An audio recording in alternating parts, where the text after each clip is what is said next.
I would see Kansas City as a team being on the outside looking in.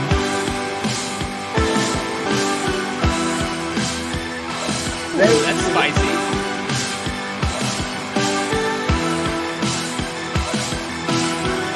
Having a guy like Jimmy Garoppolo on there could be a benefit, but have they kind of burned that bridge?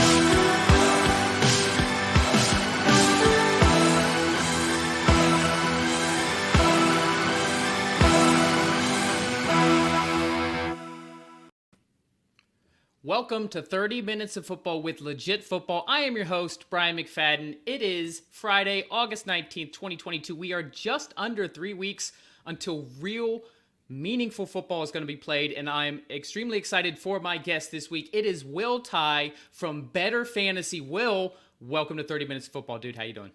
Yo, what's up, Brian? Thanks for having me, man. It's going to be fun. Of course. I mean, this is fun. Like, the fact that we actually broadcast this, I would just talk football, back and forth with questions anyway. The fact that I get to actually do this in a podcast is just a bonus. So we do not mess around here. We jump right into things. So we're going to take turns asking each other questions. You've been prepped, but we do not know what the questions are. As the guest, you automatically win the coin toss. Will, you get to decide. Do you want to receive the first question? Or do you want to ask the first question? I'll receive. I'm gonna take the ball. Nice. I want you to set the tone here. There you go. Somebody who understands the benefit of playing offense first. So with that being said, 30 minutes of football with Legit Football starts now. So we have to start with Deshaun Watson first. Obviously, we're getting right into it. We don't mess around. We don't delay. You're gonna take the ball first. We're gonna do a zero blitz on your first down. The suspension extension just came out. The NFL settled with the NFLPA. The agreement was 11 games, $5 million fine, up from 6 games without a fine. I'm going to have a two-sided question to this. One, just your thoughts on the suspension as it is. Like, the NFL was known to be out there saying they wanted a minimum of a year, if not indefinitely. The fact that they end up at 11 games... Your thoughts on that? We'll start with that. Yeah, I mean, the whole situation just makes you go, bleh. Like, it just sucks that it's happening. Obviously, I do not know Deshaun personally. Living in Cleveland, there's certainly a ton of buzz around it right now. A lot of the city's torn on whether or not they even want to still support the team, given the fact that he's the starting quarterback, and they traded away so much of their future draft capital to get him. They've made this big commitment to him. And, I don't want to play judge, jury, executioner here, but look, that amount of allegations, it's tough to look at that and not say that this guy needs a really long suspension. Right. Whether or not 11 games is enough, I personally don't think so. But at the same time, we have to remember that the third-party judge did rule for a 6-game suspension. So the NFLPA is, of course, lobbying on behalf of Watson to get that suspension as low as possible.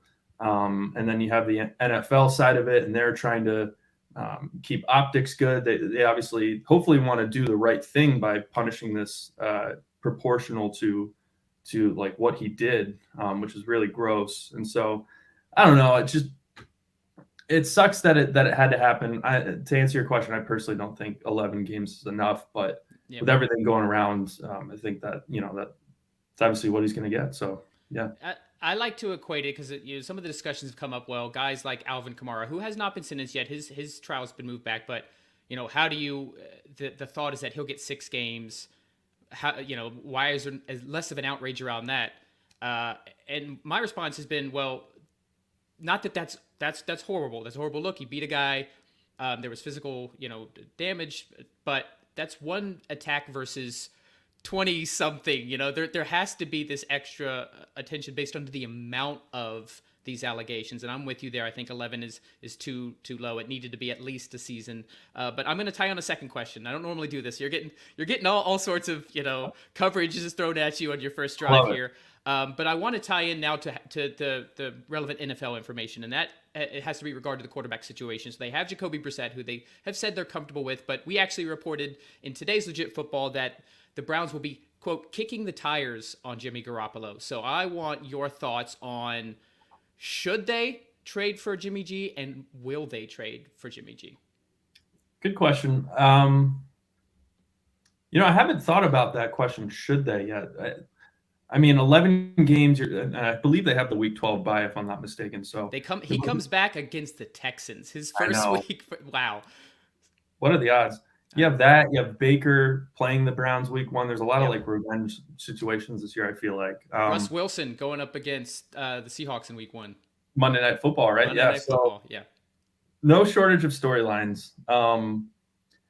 I don't think they should trade for Jimmy G personally. Well, of course, it depends on what they can get or what they have to give up to get him. If it's pretty nominal draft compensation, then I think it's worth it. But if they have to give up an arm and a leg, probably not. I mean, because the whole reason I would want Jimmy G, like I'm a Giants fan, right? And so if I wanted the Giants to trade for Jimmy G, it's because I feel like he can win us those big games in the playoffs because he's been there before. Like he's not the best quarterback in the league. He's definitely a bottom half quarterback. Is he that much of an upgrade from Brissett? Maybe. I mean, Brissett's probably not going to do that well for them. So right. If the Browns don't want to come into that Week 12 situation being like, I don't know, 4-7, which is a possibility. Maybe they're 7-4 with Jimmy G, and that's worth it because you can still make the playoffs this year. But then it opens up this whole can of worms of, okay, if Jimmy G is playing pretty decently, we saw how Watson performed in the first preseason game. It wasn't that great. And so, it opens up that can of worms of, okay, who's our starting quarterback now? And so I think if I'm the Browns, I would probably pass on Jimmy G, given that it's not the whole year suspension for Watson. They still have a good team around Brissett. They have that great offensive line. Right. They have Chubb. They have Hunt if they don't trade him. They have Jerome Ford now running the ball, who I think is looking awesome. Ernest Johnson looked good last year. I mean, they're stacked on the offense, yeah. Yeah, I think they can win I think they can still win games with Brissett under center. Obviously, they have to play a different style of football with him. They have to play a little bit more conservatively, but their offense lends them to be able to do that, and that they have the good running game, still have a good defense. So I guess to answer your question, I would say no, they shouldn't. Will they? Again, it depends on what the compensation coming back is. I would say that they won't. Okay. Well, there you go. Good first drive from Will. The question is now from you. Awesome. So want to shift it to fantasy, nice. Brian, just because, Let's keep it on a lighter note. We got the Deshaun stuff out of the way. Let's talk fantasy. I like it. Yeah, we got the elephant in the room out of the way right away, which is good. So, I mean, fantasy player, like who's the one player you're targeting this year on your teams? You think they're going too low in drafts? You think they're going to outperform their ADP? Who's the one player that you leave all the mock drafts or some of the real drafts that you've been doing now with this one guy? Well, there's a couple guys I've been touting. One of them is getting a lot of traction now, so it's a little bit less of a sleeper. So I'll start there, and that's Romeo Doubs. I picked him up in both of my dynasty leagues when we had drafts 6 weeks ago. What round did you take him in? Oh, so this would have been later rounds then. It's rookie drafts in dynasty. Neither one were startups, so it was in the fourth round for both of them. One of them was just 4 rounds. The other one was 5-round rookie draft. But it was towards the end, and there wasn't a lot of attention around those guys. But I won't focus too much on him just because he's on Rodgers' radar, so he's a little bit less. I know he's flying up ADPs, especially in best ball drafts. I just did a best ball draft where I drafted him way too early. I'll give you that info. So it's a 20-round best ball draft, and I believe I got him in the 9th or the 10th. Which for a guy who is still a rookie, and Rodgers just trashed the rookie wide receivers publicly the other day, maybe a little rich, but I just feel like there's such an opportunity in Green Bay. I'm not saying Lazard isn't solid, but he's not new. We know what we're getting there. The potential for Doubs is just so enticing, and I see a very direct path for him to be the wide receiver 1 in Green Bay sooner rather than later. A little bit different than Pickens, who maybe is even more tantalizing from a talent perspective, but he has to compete with Claypool and Johnson for snaps. Those are 2 established receivers. Deontay Johnson just got paid, so as good as Pickens is, he's got a little bit more room, whereas in Green Bay, I just really like the opportunity for Doubs, and he's showing up. But I'm going to stick with my guy Tyler Algier because he's not getting a lot of pop yet. I was big on him coming out of college. I love the story. This is a guy who did not immediately get a scholarship from BYU. had to work at Walmart when he first went there, passed up on scholarships for Division II schools so that he could go to a Division I school in BYU, ended up getting that scholarship, ended up being one of the most prolific rushers in the NCAA over the past 2 seasons, including from a broken tackle perspective. I just like that kind of workhorse mentality. And we talk about opportunity. He gets drafted by Atlanta, which I'm a huge Cordero Patterson fan. I had him in both of my dynasty leagues. I traded for him because I'm like, this guy's, I just had a good feeling about him, and obviously that rewarded me, got me to the championship game in one of those leagues. But I don't think they want him to be their every down bruiser back. He's just too good, and they don't have enough weapons in the pass game. I think they're going to use Cordero Patterson more as a running back and a wide receiver, so there's opportunity there for a guy like Tyler Algier, and he fits that kind of Derrick Henry mold that Arthur Smith had in Tennessee. So to me, there's just a lot of these variables that add up. As like Algier is a guy who you can still get really late in drafts, who, especially in Dynasty, he may not get enough opportunity to be like an RB1 or even an RB2, but if you can get him in a later draft, he could get some goal line work. He could really be a guy who might come on at the end of the season and help win you championships even in redraft. How about you? Do you have a guy that you're kind of like your ride or die, you're kind of tied to? Yeah, good question. I don't necessarily have that guy this year on any of my teams. Like you, I've done one rookie draft, but all of my actual drafts are coming later on this month. The one guy that I'm getting in nearly every mock draft, though, is Aaron Jones. I'm getting him in like the end of the second round, sometimes the early third. And it just doesn't make a whole lot of sense to me why he would be going that low. I understand why he should be going in the early first round, because you do have A.J. Dillon potentially vulturing a lot of that goal line work. The Packers offense is definitely an uncertainty without Adams. But I think Aaron Jones is just one of those guys that's going to be rock solid for you, especially at the running back position. That's so hard to figure out in fantasy sometimes. If you can get a guy like Aaron Jones who you can for sure plug in, week out. He's a good receiver. They're probably going to line him up in the slot a little bit more this year than they did last year, given the uncertainty in the wide receiver corps. So I see Aaron Jones as a guy that you can feel really confident taking in the early second round. And if you took him at the end of the first, I wouldn't really hate that either. So he's a guy that I'm definitely targeting in my drafts for sure. And I've gotten him a ton of mock drafts. Yeah, I actually really like that. I mean, we just talked about the opportunity with Green Bay from a pass catcher, but it could be, and Rodgers has even said, hey, we might get Jones and Dillon 50 receptions. Like, he wants the best 11 on the field, and if that means Aaron Jones and A.J. Dillon, then we could see a lot of packages, and we've seen reports out of camp that both of those guys are actually on the field at the same time. I hedged my bet. I have Dillon. I traded for him last year in one of my dynasty leagues. My other dynasty league, I traded for Aaron Jones this offseason. So between the two, one of them's going to hit off. Hopefully both of them do. I'm with you there. I've got another question coming at you. A little bit straightforward. Comeback player of the year. I put a poll up on Twitter yesterday with some choices and then an ability for somebody to kind of vote their own choice. But I'm going to start. I'll give you the top 5 in the Vegas odds right now, so you have a little context. But I want to know who you think wins comeback player of the year. So I don't have the exact odds, but this is in order. So number 1, Derrick Henry. Number 2, Jameis Winston. Number 3, Christian McCaffrey. Number 4, your boy Daniel Jones as a Giants fan. And number 5, Baker Mayfield. You do not have to pick those 5 if you have another choice. But if you had to put a bet on now for who you think wins comeback player of the year in 2022, who would it be? I really like Saquon. I don't know if he would guy like Jameis Winston torn ACL early in the year. Right. He makes a lot of sense for comeback play of the year. I like Saquon, but you know who I'm going to go with actually? I'm going to go with J.K. Dobbins. Because I like that. Yeah, I mean, Dobbins is just an electric player. Maybe he doesn't have the same ceiling as a guy like Saquon when they're both at 100%, but I feel a lot more confident in the Ravens offense than I do in the Giants offense. Right. And Dobbins has the talent to just absolutely shine. And if he's putting up those big numbers with Lamar, if guys like Winston, guys like that don't really pan out and kind of explode this year, I could see J.K. Dobbins winning that award pretty easily if he has a good year. Yeah, I actually love that pick. So the number 1 vote getter was Derrick Henry. I don't agree that he'll win it. And it could be like Brady. Like I bet against Brady for so long and he kept proving me wrong. I've been betting against Derrick Henry the past couple of years. He keeps proving me wrong, but I'm gonna stick to my guns. I'm kind of personally leaning towards Christian McCaffrey, and I have been on this podcast telling people not to draft him at the early first just because of the risk involved, but I got him in my best ball draft at 4. It's like, that's kind of like take the chance. If he can actually stay healthy and do what he did the year when he wasn't injured, where he had, 1,000 yards receiving and 1,000 yards rushing, like that, he has another season in that ballpark, then I think that's easy. And another interesting one I want to bring up is in the comments on Twitter, somebody mentioned Michael Thomas, and it was one that I hadn't even thought of. I think he's about 7th in odds right now.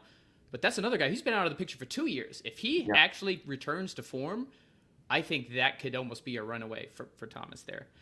We have just over a minute left. Do you have a question that we can squeeze in for this last minute before half? Yeah. I mean, kind of in the same vein, how about a guy that you're sort of avoiding this year for fantasy? That's a good question. Let's say Chris Godwin or Mike Evans, either of those guys. And it's kind of, once again, I've been proven wrong betting against Brady, but I think this is the year Brady might finally start to decline. And it's not even a physical bet as much as the guy literally retired, right? He's mentally, his whole thing is the edge he has because he's such a competitor. He actually hangs it up and then comes back like 6 weeks later. Mm-hmm. So it's already on his mind. And then now, where's he now? He's not even practicing. He's just like, we don't have any information on we actually put an update on Legit Football today that there's no timetable for his return. Nothing is coming out. I saw a fun theory online that he might be doing The Masked Singer, and that's why I don't know what it is. But my point is, I just feel like that Brady is going to come down slightly, which is going to lower the value of guys like Evans and Godwin. I'm not saying they won't be great, but at the ADPs they're at, Godwin coming off that injury, I haven't taken him. I don't have any shares in any of the drafts I've done so far. Quick answer from you on that if you have one in 7 seconds. Christian McCaffrey. Christian McCaffrey. Okay. Fair enough. Like I said, I've been adamant about that same thing, so I can't blame you there. All right. That ding means we are at halftime. Quick reminder, as always, guys, if you are not already subscribed, go over to legitfootball.com. Enter your email address. It is 100% free. Get caught up on the NFL in 5 minutes a day, all year long. Obviously, we're gearing up for the season, but you'll be a subscriber when we go to the off season. We're never going to stop giving you the NFL news that you need to know. Will, why don't you let everybody know a little bit about Bettor Fantasy? Awesome. Yeah. So real quick, totally agree. Legit Football is an awesome newsletter. I've been reading it now for a couple days since I got put onto it at the Fantasy Football Expo. It's a great newsletter. Definitely recommend everybody subscribes to it. So Bettor Fantasy, our company, is a new startup. We're new to the fantasy space, and essentially what we let fantasy players do is sync their leagues and bet on the matchups. So when a fantasy player downloads our app, they can sync their fantasy leagues, and then we display lines and odds for each matchup. So you can bet on a team spread, you can bet on their money line, over, under. It's a fun way to stay connected with your friends over the course of the season. If, say, like me, the past few years, I've been out of the playoff picture pretty early, unfortunately. And so this is a nice way to sort of interject yourself in the smack talk and care about the matchups that matter, even though you're not in them. So that's what we do. And we're also launching our DFS features coming up here very soon. So definitely recommend y'all check it out and let me know what you think. I'd love to hear what y'all think. Yeah, the real angle there. I love the idea of trash talking by betting against your league mates. I just think this is going to be such a fantastic idea. I'm excited to do it. Even aside of the partnership we're working on, I just am excited to put my money where my mouth is when it comes to trash talking. So guys, check out Bettor Fantasy. You can download it as an app. They have a website. They're all across social media. All right, we have hydrated. Halftime speeches have been given. We're motivated. Are you ready for the second half, Will? Ready. I just had my orange peels. I'm ready to go. Awesome. Good to have the orange peels. All right. So question from me. We're going to keep it in the fantasy realm. Javonte Williams, not even sleeper darling, just a lot of hype coming out, especially before Gordon re-signed with the Denver Broncos. Gordon did re-sign, and we've seen reports out of camp. We've put stuff on Legit Football that it was more like a 55-45. But then we also had a story, I believe it was yesterday, where Melvin Gordon himself said the Broncos want Williams to be the guy, and that he's just there to help the team and spell Williams where he can. So I want to talk to you about Williams with regards to ADP. So right now, consensus ADP, I got this from Fantasy Pros, in PPR leagues, is that he's going as running back 12 and 21 overall. So my question is simple. Do you think that ADP is too low or too high? Where would you be drafting Javonte Williams right now? I think it's pretty fair, honestly. Javonte Williams, great player. He's a powerful back that has good acceleration, good burst. He can make guys miss in the tackle box. He's a really good player, but then again, he does have Melvin Gordon. I thought Melvin Gordon still looked really good last year. He is getting up there in age, but still a great player, savvy veteran. So he's going to get his work. But what offense nowadays doesn't have two running backs? So if you're comparing him against a guy like Aaron Jones, who we talked about earlier, he's going to be splitting work too. There aren't many bell cow backs anymore. So I feel like that ADP is fair.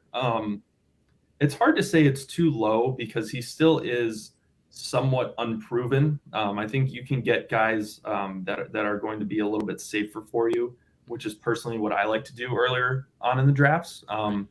So if I had to choose high or low, I would choose high, but I don't feel great about it. I think it's a good ADP for him. Right. So it's not extreme. It's kind of at least in the vicinity of where he should be drafted. I'm similar. I think last year I think that was the definition of a running back by committee. I think they split carries exactly 50-50, which I don't think we'll see that. I think Williams is the future there. And the quote from Melvin Gordon says that. But yeah, I'm in agreement that I think his within a point or spot or two, that's actually a pretty good ADP. Ball is back on your side of the field. Feel free to ask. Awesome. So we were just at the Fantasy Football Expo. Want to kind of plug that a little bit and ask you a question. What was your favorite thing about the Expo? We did a lot there, so I'm just curious. What was your favorite part about it? I love this. This is the first event question that we've had on 30 Minutes of Football. It's hands down was the Expo itself. So to give you all context, it's essentially a weekend long. The Expo itself was on Sunday. It's in Canton, Ohio. So it's connected with the Hall of Fame. I visited the Hall of Fame, which was incredible. I had never been there. At least I went there when I was a 6-month-old baby. My dad took me, and my dad was there with me this weekend too, which was awesome. But seeing an entire room of just everyone you talk to is a fantasy person, and everyone you talk to is an NFL fan. You can just turn around and immediately start discussing ADP of Javonte Williams. So you don't have to wonder, is this person a football fan? So just the idea of an entire event, both the day and the weekend, and the best kind of bringing together of those people was on Sunday at the Expo itself. It was from 10 a.m. to 4 p.m. You could work the booth. Both the Bettor Fantasy and Legit Football each had our booths, but you could also walk around the room talking to these different companies, talking to these different brands. And maybe it was, business, but a lot of it was just like, hey, who are you targeting in fantasy? Who do you like? How'd your draft go? There was a draft night out on Saturday night. Shout out to Draft Night Out, John Chapman and Dale DeMott. So there's just a whole weekend of just being around fantasy football people was like those are my people. I guess do that all year long. Can we do let's do another Expo next week, guys. I'm down. I'll buy the tickets. Do you have a favorite moment from the weekend? Yeah, I thought the Draft Night Out was really cool. It was just fun. It's always fun to do live drafts. And that was my first time, actually second time after Scott Fishbowl. That was my first time doing a live draft with people I'd never met before. And so to your point, it's cool just kind of being able to talk shop with people. When someone snipes your pick, you yell at them. So that was a lot of fun. The Draft Night Out was a pretty cool experience, I thought. Awesome. All right, question back to you. We are going to talk 49ers running backs. So the news we had yesterday in Legit Football was that Trey Sermon is currently RB1 as Elijah Mitchell is nursing a hamstring injury. And one of the tidbits we had in there is that hamstring injury might actually be related to an injury he had last year. And it comes back to as nice of a find as Elijah Mitchell was for San Francisco last year and for fantasy managers. He did have issues with injuries, and he's already kind of seeing that in the preseason. So my question is simple. At the end of the year, who is the top 49ers running back? You can do it from a fantasy angle or just a rush yards angle, however you want to answer that. But who ends 2022 as the top 49ers running back? It's a great question. They drafted Tyrion Davis-Price. You still have Jeff Wilson there. Trey Sermon is, as we mentioned, kind of seeming to get that. He had a really bad rookie season. He kind of was in the Shanahan doghouse. And, of course, Elijah Mitchell, fantasy darling from last year. Yeah, my heart says Sermon. My mind says Mitchell. because we've seen it last year. I mean, Trey Sermon was in the doghouse. He was inactive for week 1. Right. This Yeah. is a guy, I think they traded up for him in the 3rd round. I mean, he looked incredible out of Ohio State. He was somebody that I was targeting everywhere in my drafts. I tried desperately to trade up for him in our dynasty rookie draft. Thankfully, it didn't work out, and I took Elijah Moore. But that worked out for you. Yeah, thank God. I still think the talent's there, though, Brian. I mean, he just looked too good in college to not pan out in the NFL. I think if he's a knucklehead and there's reasons he can't get on the field for player IQ reasons, then that sort of makes sense, and it's hard for us to know that.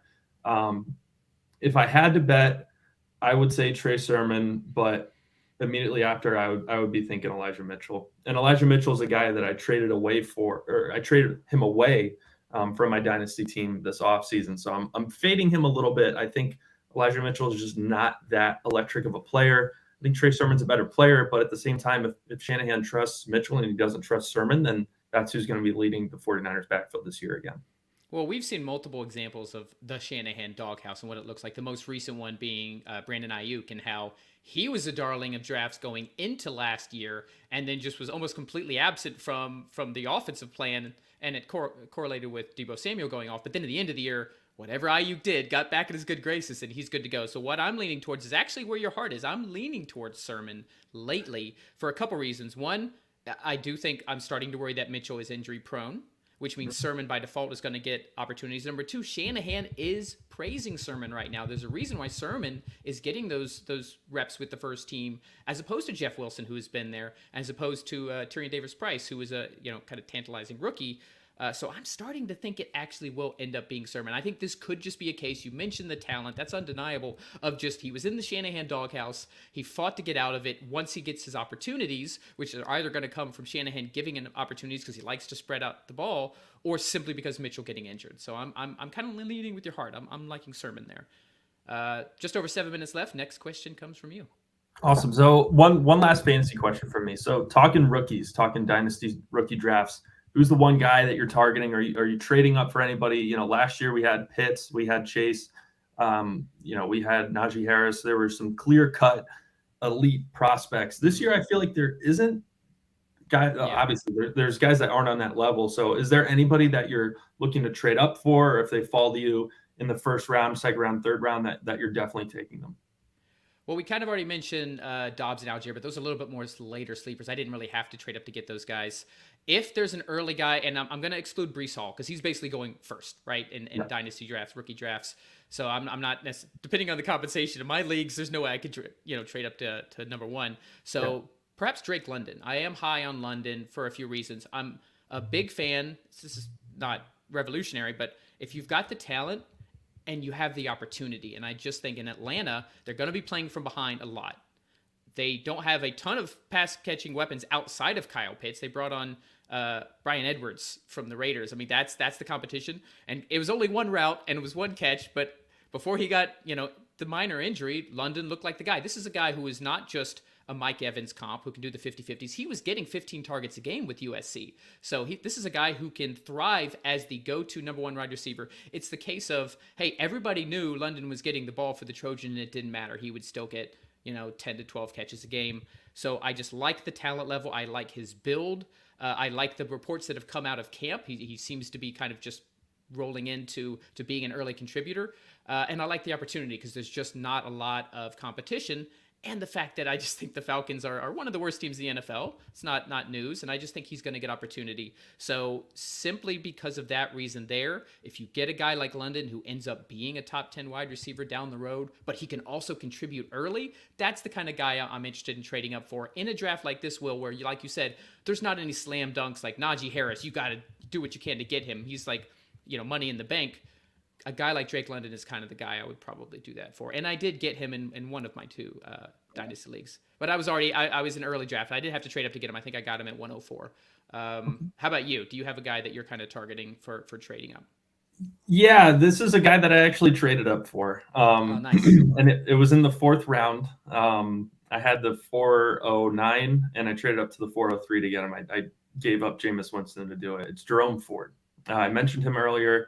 Jerome Ford is my third ranked prospect in the draft before landing spots. So I have him, I have him behind Ken Walker and behind Breece Hall, and then it's Jerome Ford for me.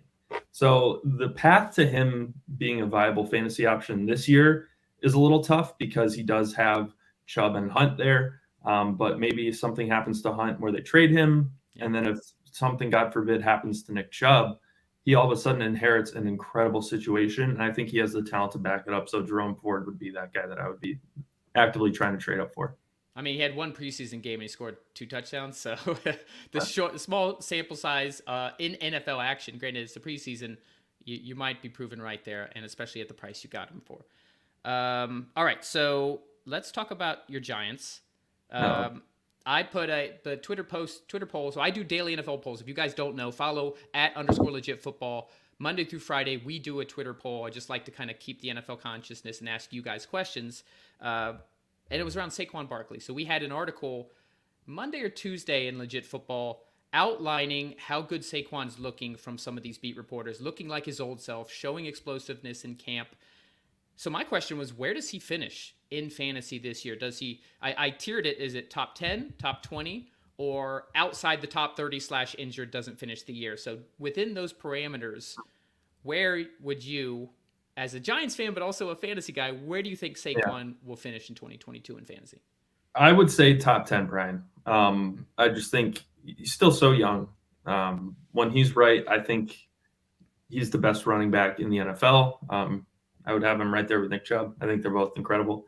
And that's me being objective as a fantasy owner. I've gone to the well with Saquon for the past 2 years now and it hasn't worked out in our auction redraft league. I'm probably going to go back to the well for a third time.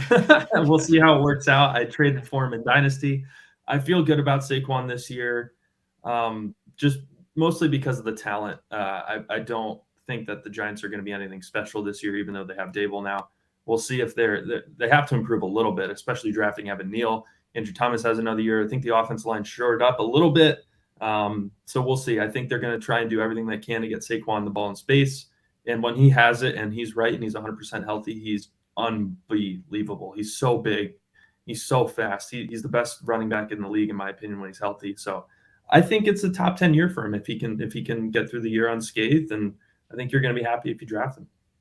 I'm starting to agree with you. I have some redraft leagues coming up, and depending on how the board falls, I might get at least one share of Saquon. I think I want at least one share of Saquon, just in case you're right and he does pop off as a top 10. I think I could get good value, and that'll help me win the league.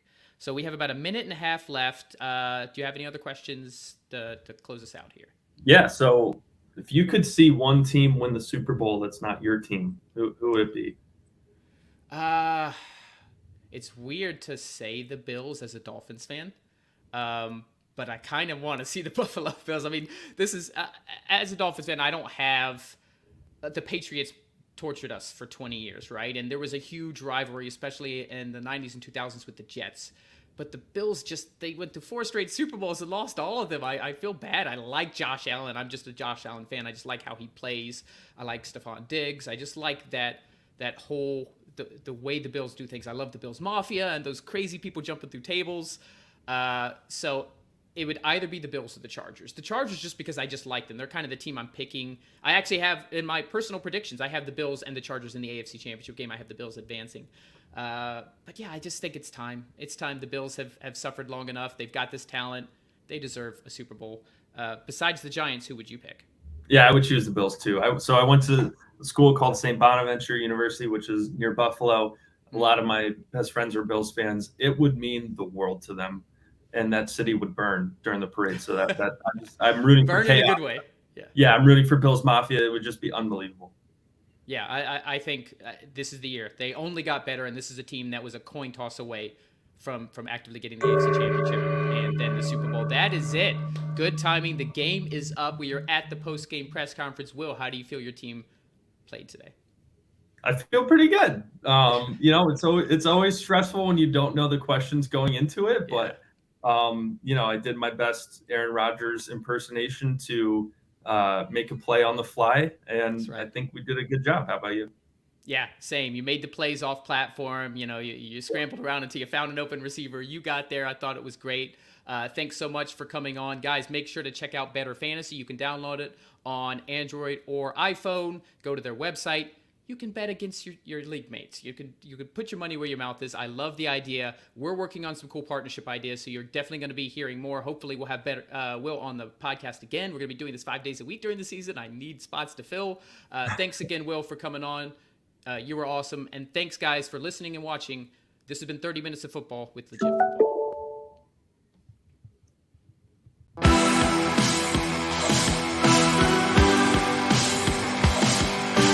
I would see Kansas City as a team being on the outside looking in.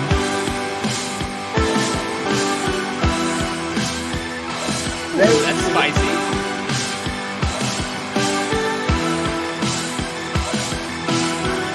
Having a guy like Jimmy Garoppolo on there could be a benefit, but have they kind of burned that bridge?